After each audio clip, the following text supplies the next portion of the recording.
quand j'étais représentant du personnel et en charge du CHSCT, en fait, c'était évident, c'était améliorer le quotidien des salariés, ça voulait dire protéger leur santé, les conditions de travail, et ça passe par défendre leur environnement.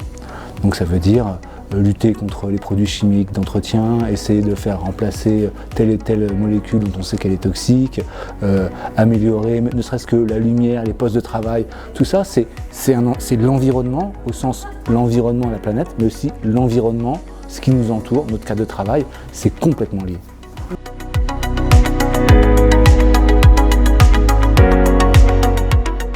Quand je dirigeais l'association Respire, qui est donc l'association nationale de lutte contre la pollution de l'air, on s'est impliqué sur le sujet de la pollution dans le métro. Parce qu'il y a des millions de personnes qui prennent le métro et qui sont exposées en fait, à des niveaux de pollution extraordinaires. Et dans ce combat, pour améliorer la santé et protéger les usagers, en fait, on s'est retrouvé main dans la main avec des syndicats.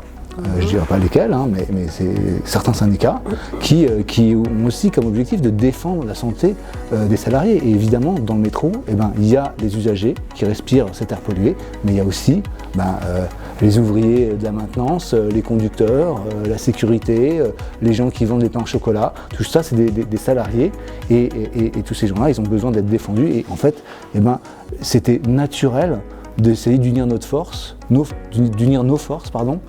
pour essayer justement d'améliorer les choses.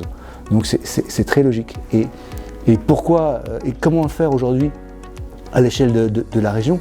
En fait, donc pendant des années, je me suis battu pour améliorer la qualité de l'air et j'ai rencontré Valérie Pécresse qui s'est emparée de ce sujet-là et je me suis dit, à la région, elle a des moyens incommensurablement supérieurs à ceux que j'ai moi, à mon petit niveau individuel.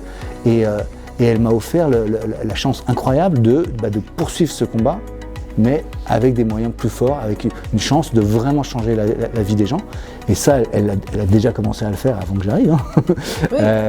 Elle a notamment lancé une révolution des transports qui est énorme, avec un renouvellement très fort des parcs, avec un développement du vélo, avec plein de choses qui sont le cœur de la problématique de la pollution de l'air. C'est les transports, en tout cas en zone urbaine. Donc elle a fait déjà énormément de choses.